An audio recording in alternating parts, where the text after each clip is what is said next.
Hello बच्चों, कैसे हैं आप सभी लोग।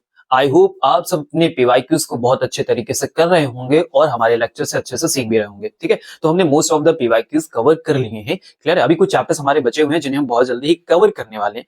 लेकिन एक बात दिमाग में ये आई कि अगर हम पहले सारे पीवाईक्यूज को फिनिश करेंगे, उसके बाद अगर बाकी बचे हुए टॉपिक्स को उठाएंगे तो आई थिंक टाइम हमारे पास बहुत कम है और ये चीजें इंपॉर्टेंट भी है। ठीक है, तो हमने प्लान किया कि हम डेरिवेशन को इसी के बीच में ऐड कर देते हैं। अगर मान लो कि हमने सोचा बाद में डेरिवेशन करेंगे तो थोड़ा मुश्किल हो जाएगा, टाइम थोड़ा कम हो जाएगा, बहुत जल्दी जल्दी करना पड़ेगा। तो क्यों ना इसी के बीच में डेरिवेशन को मोस्ट ऑफ द 30 मिनट आप अगर आप दे दोगे, मैक्सिमम 30 मिनट अगर आप डेका दे दोगे तो आप हर चैप्टर्स के जो डेरिवेशन है उनको कवर करते जाओगे। क्योंकि हमने बात की थी कि टॉपर चेकलिस्ट में आपको डेरिवेशन मास्टरी होनी ही चाहिए एनी हाउ, तो वो तो करना पड़ेगा ही। ठीक है, तो समय कम है, हम बाद के लिए उसे रख नहीं सकते क्योंकि जो बाद के लिए जाती है वो चीजें फिर छूटती चली जाती है। तो क्यों ना इसी के बीच में 30 मिनट और ऐड कर दिया जाए। इसी बीच में जितना आप फिजिक्स के लिए टाइम देते हो उसी में आप 30 मिनट और ऐड कर लो, तो हम प्रॉपर डेरिवेशन में मास्टरी कर सकते हैं। तो आज हम इलेक्ट्रोस्टैटिक चैप्टर स्टार्ट करने वाले हैं, जिसमें हम कोशिश करेंगे कि मोस्ट ऑफ द इंपॉर्टेंट जितने डेरिवेशन सब हो जाए। देखो, इसमें हमने लेक्चर में कोशिश की कि कोई डेरिवेशन छूटे नहीं, पहली बात तो ठीक है, सारे डेरिवेशन हो जाए क्योंकि कोई भी डेरिवेशन आ सकता है, ऐसी कोई बड़ी बात नहीं। ठीक है, अब जो ज्यादा इंपॉर्टेंट है वो हम आपको लेक्चर के बीच में बताते रहेंगे कि ये मोस्ट इंपॉर्टेंट है, ये मोस्ट इंपॉर्टेंट, जो ज्यादा रिपीटेड हुआ है उस पर आपको ज्यादा फोकस करना है। लेकिन हर एक डेरिवेशन लगभग रिपीट हो ही चुका है। ठीक है, तो आपको एक एक बार उन सबको भी देखते चलना है। क्या बात समझ गए? तो चलो जल्दी से स्टार्ट करते हैं अपने डेरिवेशन को। ठीक है, तो इलेक्ट्रोस्टैटिक में जब हम स्टार्ट करते हैं तो सबसे पहले हमारे पास जो टर्म आते हैं वो एक्सियल का आता है और इक्वेटोरियल का आता है। तो एक्सियल इक्वेटोरियल पे हमें फाइंड आउट करनी होती है इलेक्ट्रिक फील्ड, और वो इलेक्ट्रिक फील्ड किसकी हेल्प से फाइंड आउट करते हो, किस टर्म की हेल्प से फाइंड आउट करते हो, किस सिस्टम से फाइंड आउट करते हो, that is the electric dipole. तो पहले हमें पता हो कि इलेक्ट्रिक डाइपोल होता क्या है। ठीक है, और जो जल्दी से देख लेते हैं कि हमारा जो डाइपोल है वो कैसा लुक लाइक होता है। तो उसमें क्या होता है सर, हमारे पास दो चार्जेस होते हैं।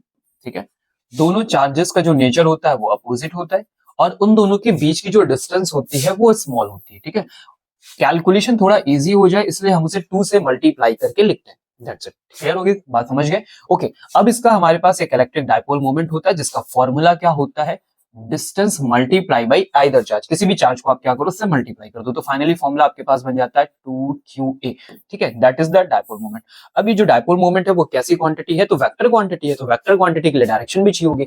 तो जो डायरेक्शन हमें मिलती है इलेक्ट्रिक डाइपोल मोमेंट की वो माइनस से लेके किधर होती है, प्लस की तरफ। ये बेसिक चीज है, इतना पता हो। ठीक है, तो अब हम इसे एज एक्सियल यूज करेंगे, एज इक्वेटोरियल यूज करेंगे। तो एक्सियल इक्वेटोरियल का मीनिंग क्या होता है, इसी की एक्सिस के अलोंग अगर चले गए, इसी के एक्सिस पे चले गए तो ये वाली लाइन हमारी एक्सियल कहलाती है, और इसके अगर मैं परपेंडिकुलर चला जाऊं, ठीक है, तो वो नॉर्मल लाइन हो जाती है। लेकिन मुझे ऐसी लाइन चाहिए जो एग्जैक्ट इसे मिड से डिवाइड करे, तो ऐसी कंडीशन में हम उसे क्या बोलते हैं, इक्वाटोरियल लाइन। क्या बोलते हैं हम भैया, इक्वाटोरियल लाइन। ठीक है, इक्वाटोरियल लाइन या फिर एक्सियल। क्या बात समझ गए, सीख गए? ओके, तो चलिए स्टार्ट किया जाए फिर अपने पहले डेरिवेशन को। तो हमारा पहला डेरिवेशन कौन सा है, इलेक्ट्रिक फील्ड एट एक्सियल। ठीक है, बहुत सारा समय नहीं लेंगे लेकिन इंपॉर्टेंट यह है कि आप साथ में ही डायग्राम बनाना सीखो। ठीक है, तो जल्दी से शुरू करते हैं। सबसे पहले हमें क्या करना है, दो चार्जेस लेने। ध्यान देना कि दोनों चार्जेस हमारे पॉइंट चार्ज होंगे।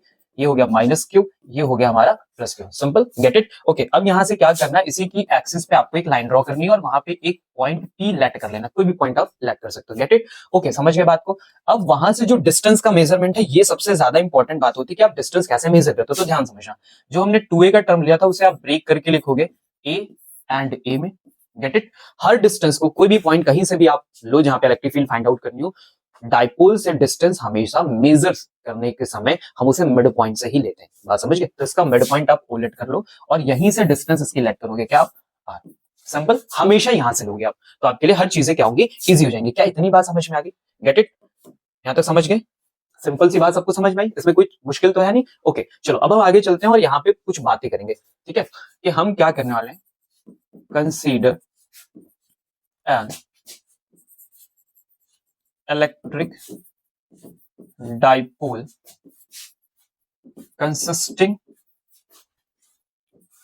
consisting a point, sorry, consisting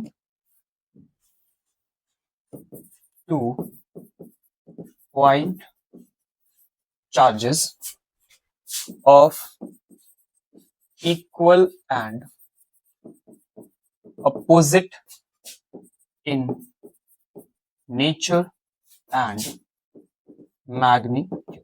ठीक है, जिनका मैग्नीट्यूड तो सेम है लेकिन नेचर कैसा होगा, अपोजिट होगा। क्या बात सबको समझ में आ गई? ठीक है, तो अब हम यहां से क्या करेंगे, टर्म लेट कर लेंगे। ठीक है, क्या करना हमें, we have to find out या फिर calculate electric field at P point which is situated at a small r distance from the center of electric dipole। ठीक है, ये बेसिक सी बात हमने क्या की, यहाँ पे मेंशन कर दिया, हमने इस चीज को लिख दिया। ठीक है, तो आपको इतना कम से कम लिखना तो पड़ेगा ही। ठीक है, चलो ठीक है, आगे बढ़ते हैं। अब शुरू करेंगे हम अपने कैलकुलेशन को, तो ध्यान से देखिएगा। सारा पहले हम अपने डायग्राम में सीख लेते हैं, इसके बाद सिर्फ एक लाइन कैलकुलेट करते चले जाएंगे। देखो ध्यान से, ये हमारे पास माइनस क्यू चार्ज है, ठीक है, और ये हमारे पास प्लस क्यू चार्ज है। प्लस क्यू चार्ज से हमेशा इलेक्ट्रिक फील्ड लाइंस क्या होती है, आउटवर्ड जाती है, बाहर की तरफ जाती है। तो इस प्लस क्यू से इस पॉइंट पे अगर मैं इलेक्ट्रिक फील्ड देखने की कोशिश करूंगा तो इस इलेक्ट्रिक फील्ड की जो डायरेक्शन होगी वो क्या होगी, आउटसाइड ऑफ द पी, यानी पी से क्या होगी, दूर जाती मिलेगी। तो ये हो गया पॉजिटिव, क्योंकि इलेक्ट्रिक फील्ड। अब negative field lines, negative charges अपनी तरफ फील्ड लाइंस को अट्रैक्ट करते हैं, तो इस डायरेक्शन में आपको इलेक्ट्रिक फील्ड देखने को मिलेगी, that is the E minus Q. Clear, simple हो गया। ओके, अब क्या करना, दोनों इलेक्ट्रिक फील्ड आपको ध्यान से देखो तो कैसे दिख रही है, अपोजिट डायरेक्शन में, यानी जो नेट रिजल्ट मुझे पी पॉइंट पे चाहिए वो इन दोनों का डिफरेंस आएगा।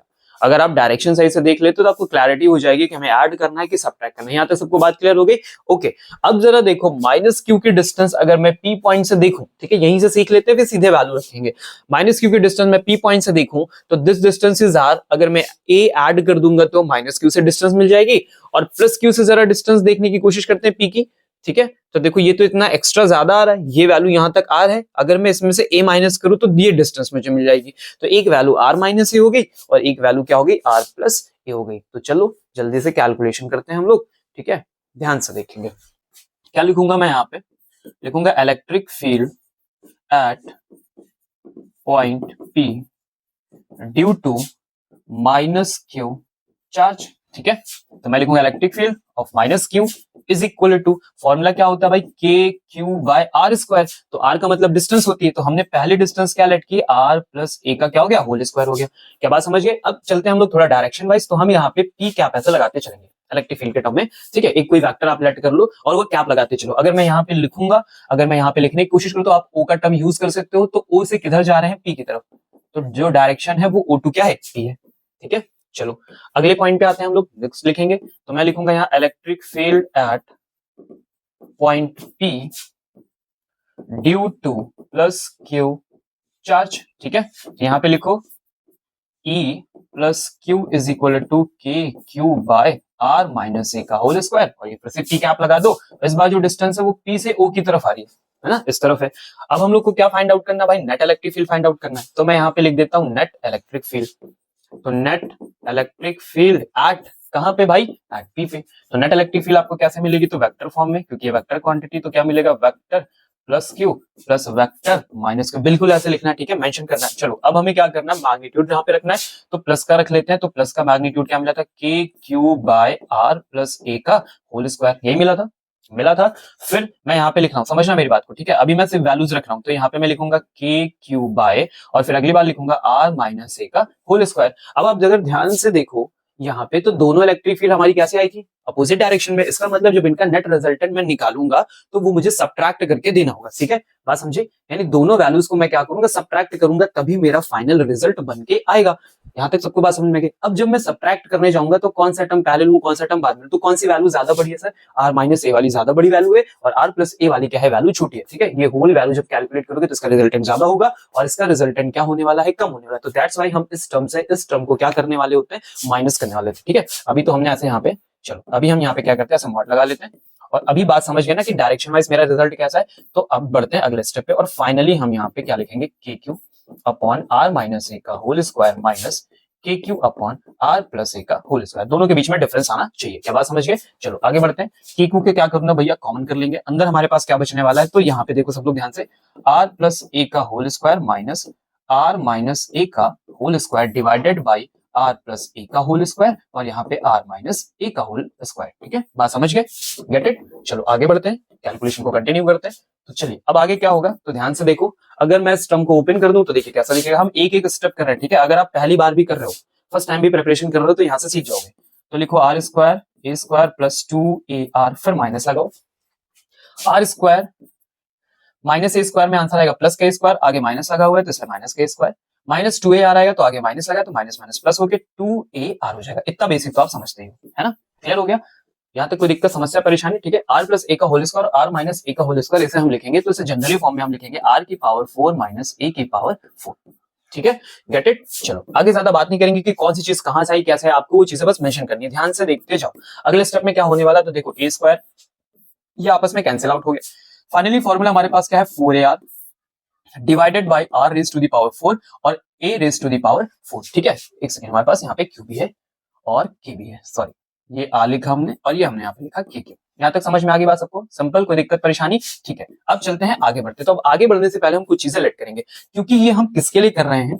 तो लिखेंगे फॉर शॉर्ट डाइपोल। तो अगर हमारा डाइपोल शॉर्ट है तो ऐसी कंडीशन में r की वैल्यू जो हमारे a के से बहुत ज्यादा होने वाली है। ठीक है, तो अब अगर ये टर्म बहुत ज्यादा है तो अगले स्टेप में आपको लिखना है k q into 4ar divided by r raise to the power 4। यहाँ पे हम a की पावर 4 को छोड़ रहे हैं क्योंकि a की वैल्यू अगर कम है, अगर किसी भी लोवेस्ट वैल्यू का, छोटी वैल्यू का अगर हम स्क्वायर करते हैं तो वो वैल्यू और भी ज्यादा छोटी होती चली जाती है। ठीक है, समझ के बात को? तो हमने वो टर्म क्या किया, आर के कंपैरिजन में हटा दिया क्योंकि इससे हमारे आंसर पे कोई फर्क नहीं पड़ेगा। अब जरा समझो कि इसको हम कैसे ब्रेक करने वाले हैं।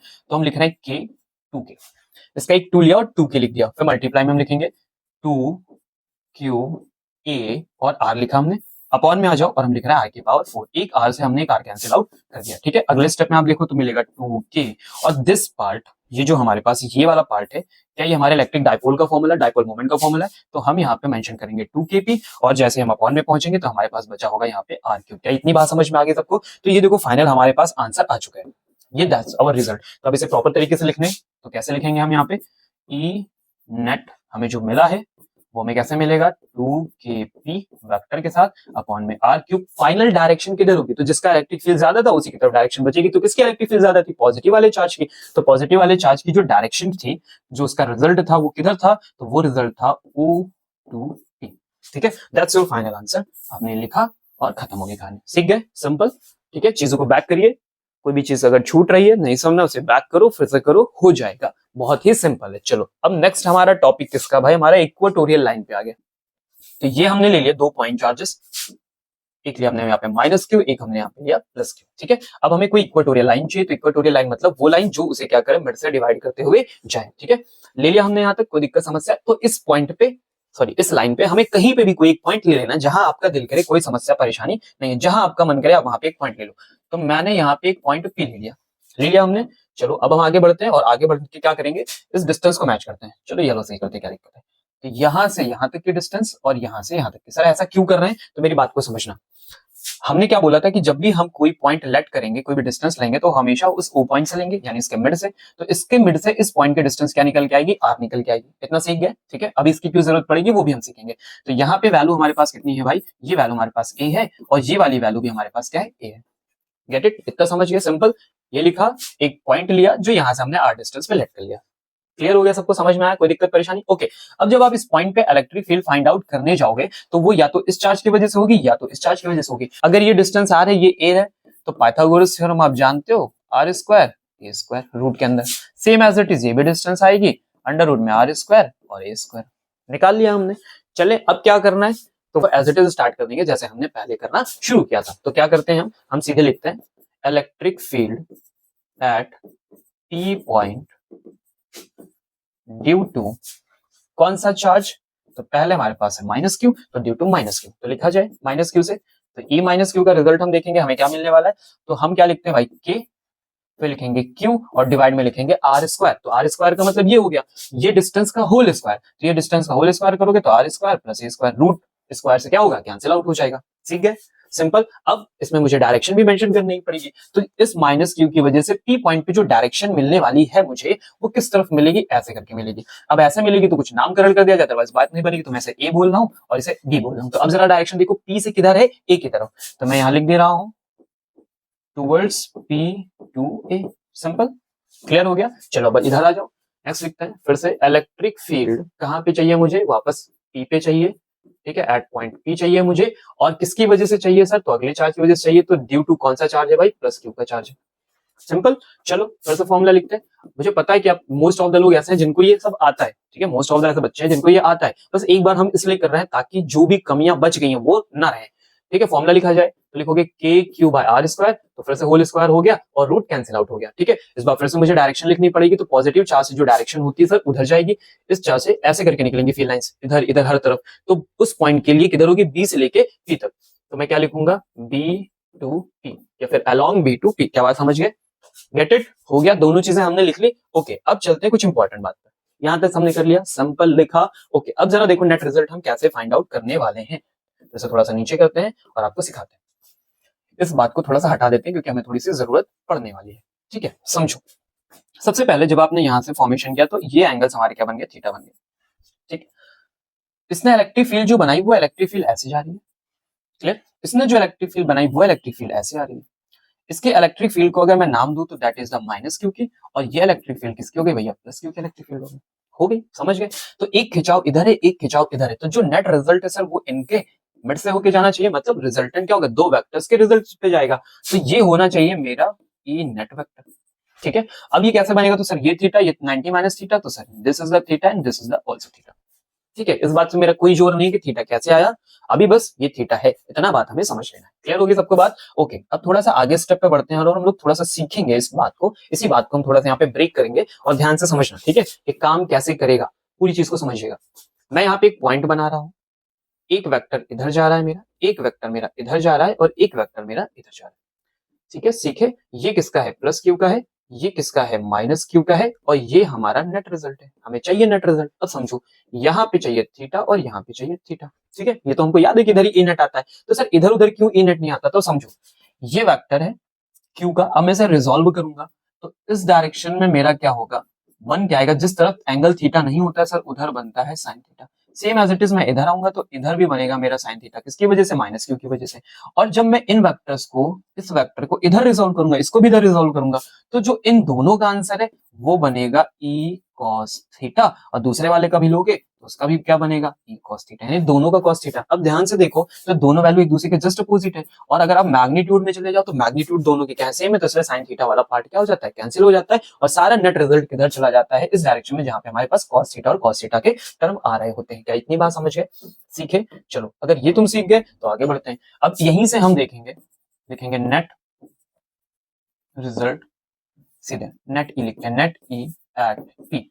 तो क्या देखने को मिला, हमें देखने को मिला कि जो नेट ई है, ई नेट जो है वो मुझे मिल रहा है 2 times of E cos theta से मिल रहा है, ठीक है। जो मुझे नेट रिजल्ट मिल रहा है वो मुझे किससे मिल रहा है, 2 times of E cos theta से मिल रहा है। अब आ जाओ आगे बढ़ते हैं, इसमें क्या करना है, अब वैल्यूज रखनी, तो 2 लिखो, ई की वैल्यू तुमने क्या निकाली, तो ये तुम्हारे सामने लिखी, कोई सी भी वैल्यू रख दो क्योंकि दोनों वैल्यू सेम है।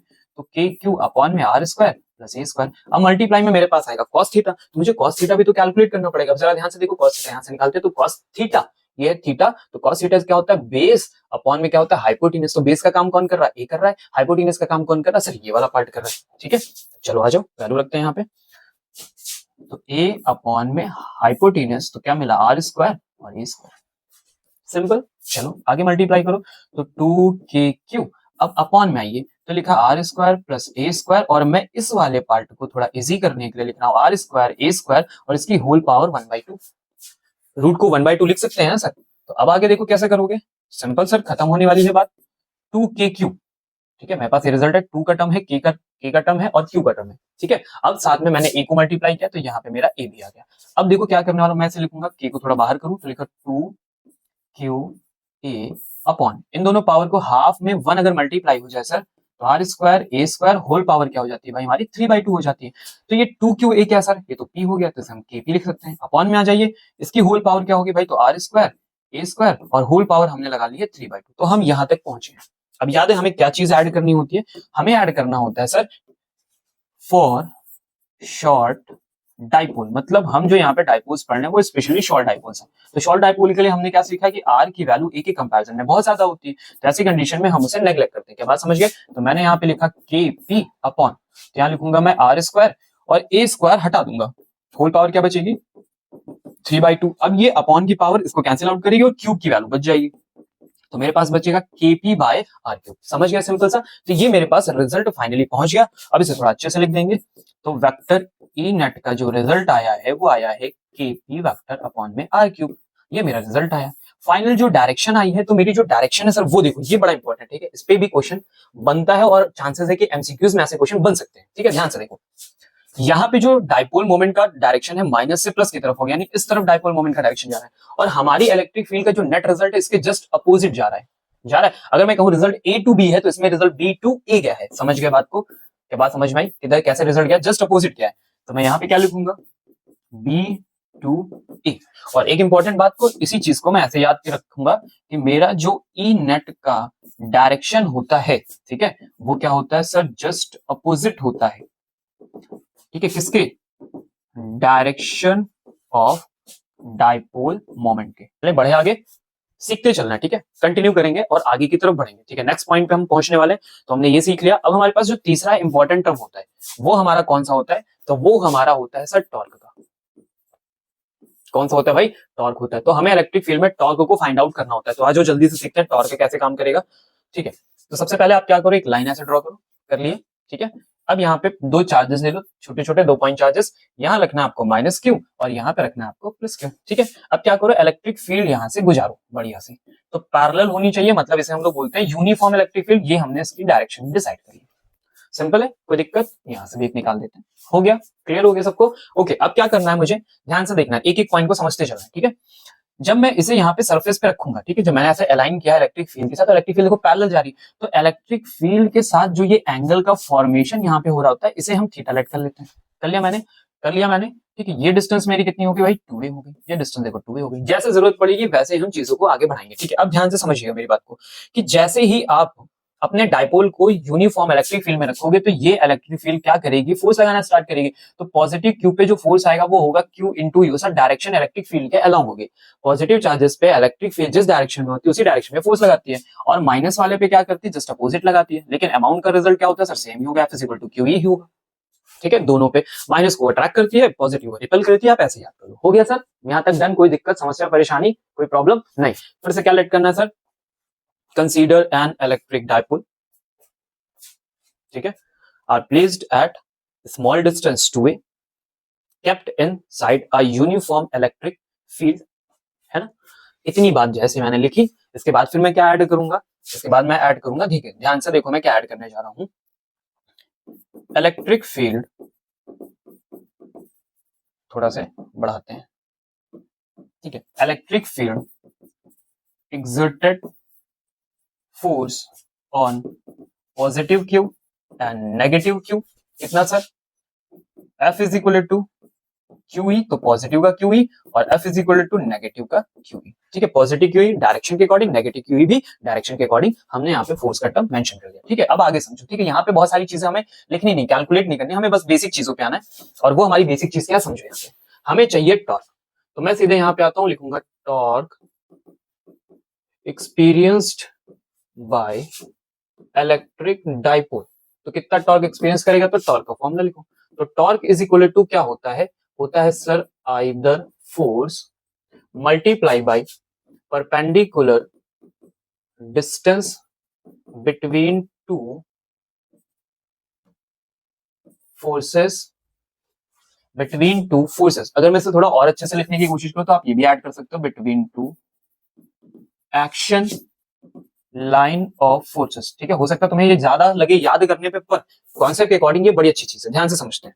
देखो, मुझे चाहिए एक कोई फोर्स, तो एक फोर्स मेरे पास क्यू है, कोई भी एक फोर्स आप यूज कर लो, ठीक है। मैं यहाँ रख देता हूँ, तो मैंने यहाँ रख दिया क्यू इंटू ई। अब मुझे चाहिए वो परपेंडिकुलर डिस्टेंस जो दोनों के बीच में आती हो। तो परपेंडिकुलर डिस्टेंस को और अच्छे से डिफाइन करने के लिए मैंने बोला कि आप एक्शन लाइन के बीच का परपेंडिकुलर फोर्स लो। तो एक्शन लाइन जरा देखो कहाँ पे है, ये है क्यू की एक्शन लाइन इस डायरेक्शन में, और क्यू की डायरेक्शन लाइन देखो इस डायरेक्शन में, मिल रहा है। ये देखो दो एक्शन लाइन है। अब इन दोनों के परपेंडिकुलर डिस्टेंस कौन सी होगी सर, ये वाली होगी, मतलब मुझे ये डिस्टेंस चाहिए। क्या बात समझ में आई? तो सर ये 2a हो गया, ये हमारे पास p वेक्टर हो गया -6 की तरफ, तो एक वेक्टर हो गया, वेक्टर को इधर रिजॉल्व करेंगे तो क्या आएगा 2a cos थीटा, और इधर रिजॉल्व करेंगे तो क्या आएगा 2a sin थीटा। मुझे यही वैल्यू चाहिए थी, ले जाके मैं यहाँ पे क्या करता हूँ, जल्दी से रख देता हूँ, तो मेरे पास आ गया 2a sin थीटा, ठीक है। अब मैं इसका 2 ले लेता हूँ, तो सर 2 क्यू ए और यहाँ पे मैं लिखूंगा भैया ई साइन थीटा। तो 2 क्यू ए मेरे पास मुझे क्या देगा, ये मुझे पी दे देगा। ये मेरे पास ई आ गया तो पी ई साइन थीटा हो गया। सिंपल। अब एक स्टेप आगे और बढ़ोगे आप, ठीक है। तो ये जो साइन थीटा है ये किसके किसके बीच में बन रहा है, तो पी और ई के बीच में बन रहा है। This is the direction of P, this is the direction of E. तो थीटा किसके बीच में है, ई और पी के बीच में है,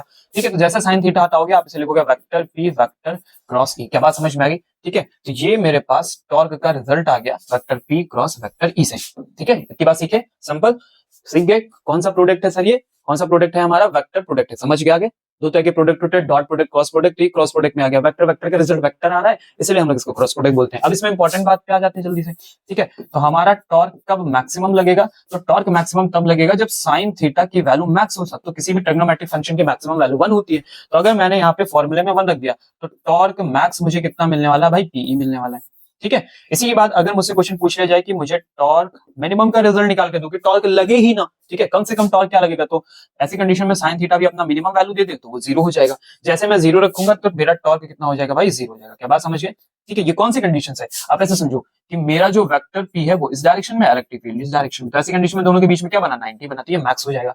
अभी वेक्टर पी और वेक्टर ई दोनों सेम डायरेक्शन में, तो दोनों के बीच में थीटा क्या बना, 0। तो ऐसी कंडीशन में कोई टॉर्क नहीं लगेगा। सीख गए, चलो आगे बढ़ते हैं। अब अगले इंपॉर्टेंट पॉइंट पे आते हैं। तो देखो एक्सियल और इक्वेटोरियल लगभग कई बार पूछा गया, बार बार लगभग रिपीट होते ही रहते हैं। एक्सियल इक्वेटोरियल रिपीट होते रहते हैं। टॉर्क होना डाइपोल चाहिए तो हमने कर लिया, अगले पॉइंट पाएंगे, ठीक है। तो ये होते रहते हैं, तो ये दो ज्यादा पढ़ना है। टॉर्क वाला टर्म कभी कभी हमको मिल जाता है देखने को, तो इजी था इसलिए हम लोग ने इसे छोड़ा, समझा नहीं कि इजी है, लगे हाथ हो जाता है, ठीक है।